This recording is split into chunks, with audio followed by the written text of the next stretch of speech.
ఈరోజు జావాస్క్రిప్ట్లో చాలా important concept అయిన క్లోజర్ గురించి ఈజీగా అర్థం చేసుకుందాం ఈ వీడియోలో. ఫస్ట్ క్వశ్చన్ ఏంటంటే, ఆల్రెడీ నార్మల్ ఫంక్షన్ ఉంది కదా, క్లోజర్ ఎందుకు వాడుతున్నారు? సో అదే మెయిన్ క్వశ్చన్. ఇక్కడ ఫస్ట్ నార్మల్ ఫంక్షన్ గురించి మనం తెలుసుకుందాం. ఫస్ట్ ఇక్కడ ఒక నార్మల్ ఫంక్షన్ తీసుకుందాం. లైక్ ఫంక్షన్ యాడ్ ఫంక్షన్ తీసుకున్న తర్వాత ఇక్కడ ఒక వేరియబుల్ తీసుకుందాం. Let A equals to like నా నేమ్, లైక్ నేమ్ ఇచ్చాం అనుకో, లైక్ నేమ్ ఇచ్చాం అండ్ console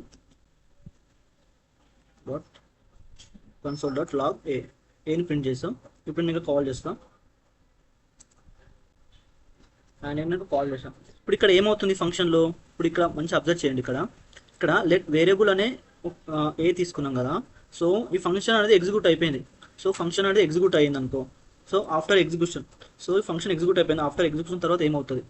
ఆఫ్టర్ ఎగ్జిక్యూట్ అయిపోయిన తర్వాత ఏమవుతుంది అంటే, ఇక్కడ ఇఫ్ ఎగ్జిక్యూట్ అయిపోయిన ఫంక్షన్లో ఈ వేరియబుల్ అసలు ఏమవుతుంది? ఈ వేరియబుల్ అనేది ఏమవుతుంది అంటే, ఇక్కడ జావా స్క్రిప్ట్ కాన్సెప్ట్ ఏంటంటే, జావా స్క్రిప్ట్లో ఎప్పుడైతే ఫంక్షన్ ఎగ్జిక్యూట్ అయిపోయిన తర్వాత అందులో డిఫైన్ చేసిన వేరియబుల్ జావా స్క్రిప్ట్ మెమరీ నుండి డిలీట్ అయిపోతుంది, క్లియర్ అయిపోతుంది డేటా. సో ఈ టైంలో మనకు క్లోజర్ అనే ఫంక్షన్ రావడం జరిగింది. అందులో ఒక ఆఫ్టర్ ఎగ్జిక్యూషన్ అయిపోయిన తర్వాత ఒక ఫంక్షన్, అందులో ఉన్న డిఫైన్ చేసిన వేరియబుల్స్ అక్కడే జావాస్క్రిప్ట్ మెమరీలో సేవ్ అయి ఉంటాయి. సో అది క్లోజర్. ఆ క్లోజర్ దానికోసమే క్లోజర్ అనేది మెయిన్గా వచ్చింది. ఇప్పుడు మనం ఒక ఎగ్జాంపుల్ తీసుకుందాం.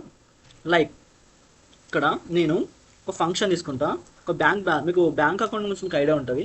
సో బ్యాంక్ బ్యాలెన్స్ని ఎప్పుడు డైరెక్ట్గా యాక్సెస్ చేయరు, ఇండైరెక్ట్గా లైక్ క్రెడిట్ చేయడం, డెబిట్ చేయడం, ఈ 2 ఫంక్షన్స్ మాత్రమే చేస్తారు, డైరెక్ట్గా యాక్సెస్ చేయలేం. సో ఆ టైంలో క్లోజర్ ఎలా యూజ్ అవుతుందో మనం ఇప్పుడు చూద్దాం. ఇక్కడ ఏమవుతుంది? క్రియేట్ బ్యాంక్ అకౌంట్,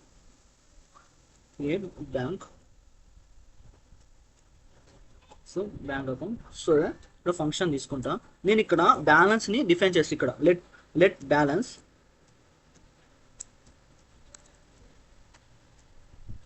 సో నేను బ్యాలెన్స్ ఇక్కడ నా అకౌంట్లో ఒక 1000 ఉంది అనుకో.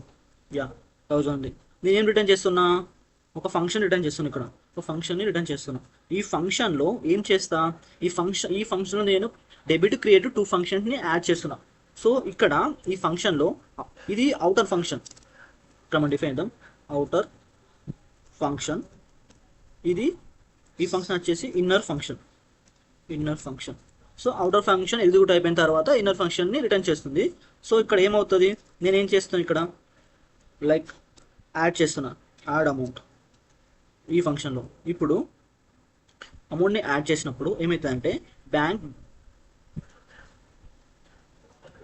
బ్యాలెన్స్, సో బ్యాలెన్స్ వచ్చేసి నేను ఒక 100 యాడ్ చేస్తున్నా, క్రెడిట్ చేస్తున్నా అమౌంట్లోకి.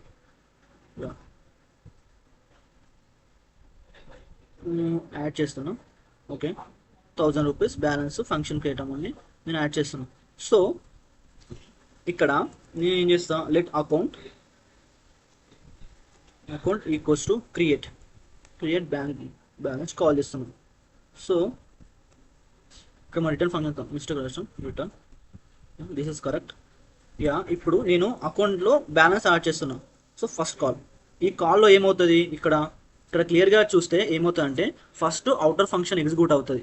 సో అవుటర్ ఫంక్షన్ ఎగ్జిక్యూట్ అయిపోయిన తర్వాత రిటర్న్ ఫంక్షన్ లైక్ ఇన్నర్ ఫంక్షన్ని కాల్ చేస్తున్నాం. ఇన్నర్ ఫంక్షన్ తర్వాత ఇన్నర్ ఫంక్షన్ ఏం చేస్తున్నాం? బ్యాంక్ బ్యాలెన్స్ ఫంక్షనాలిటీ చేస్తున్నాం, ఇక్కడ యాడ్ చేయడం.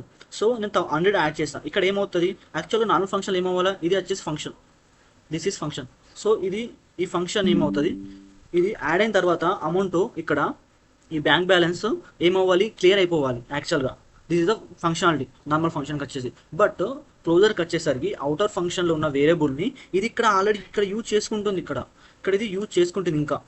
సో అందుకని ఈ అవుటర్ ఫంక్షన్ ఎగ్జిక్యూట్ అయిపోయిన తర్వాత కూడా ఈ ఫంక్షన్లో ఆ వేరియబుల్ని ఇన్నర్ ఫంక్షన్ యూజ్ చేసుకుంటుంది. కాబట్టి జావాస్క్రిప్ట్ మెమరీ ఆ వేరియబుల్లో ఉన్న వాల్యూని డిలీట్ చేయదు. సో ఇన్నర్ ఫంక్షన్ పంపిస్తుంది, ఇన్నర్ ఫంక్షన్ ఆల్రెడీ యూజ్ చేసుకుంటుంది కాబట్టి. సో ఇక్కడ ఏమవుతుంది? బ్యాంక్ బ్యాలెన్స్ యాడ్ అవుతుంది. మనం చూద్దాం, console dot log balance.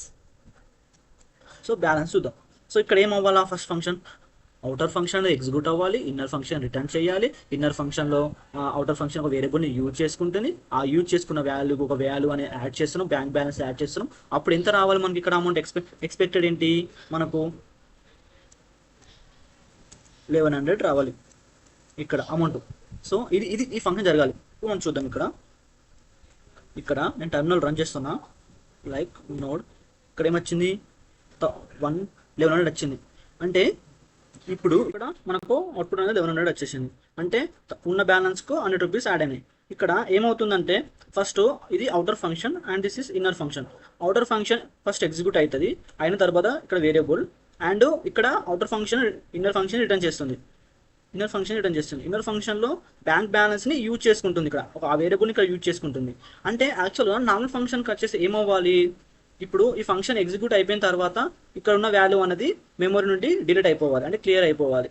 So ఇక్కడ క్లోజర్లో ఈ ఇన్నర్ ఫంక్షన్ అవుటర్ ఫంక్షన్ ఒక వేరియబుల్ని యూజ్ చేసుకుంటుంది కాబట్టి ఇన్నర్ ఫంక్షన్లో అప్పుడు అవుటర్ ఫంక్షన్ ఒక వేరియబుల్ ఎగ్జిక్యూట్ అయిపోయిన తర్వాత ఫంక్షన్ డిలీట్ అనేది అవ్వదు జావాస్క్రిప్ట్ మెమరీ నుండి. సో ఇది వచ్చేసి క్లోజర్. సో క్లోజర్లో ఇన్నర్ ఫంక్షన్ అవుటర్ ఫంక్షన్ ఉంటే మనము క్లోజర్ అని అనలేము. ఎప్పుడైతే అవుటర్ ఫంక్షన్ ఒక వేరియబుల్ని ఇన్నర్ ఫంక్షన్ యూజ్ చేసుకుంటే అప్పుడు అది క్లోజర్ అంటాము ఆ ఫంక్షన్ని. సో ఇది క్లోజర్ ఒక కాన్సెప్ట్. సో మీకు అండర్స్టాండ్ అయి ఉంటుందని అనుకుంటున్నాను. సో మీకు ఈ వీడియో నచ్చినా ఉంటే లైక్ అండ్ సబ్స్క్రైబ్ చేయండి. సో ఒక సబ్స్క్రైబ్ వల్ల నాకు కొంచెం ఎంకరేజ్గా ఉంటుంది. Thank you.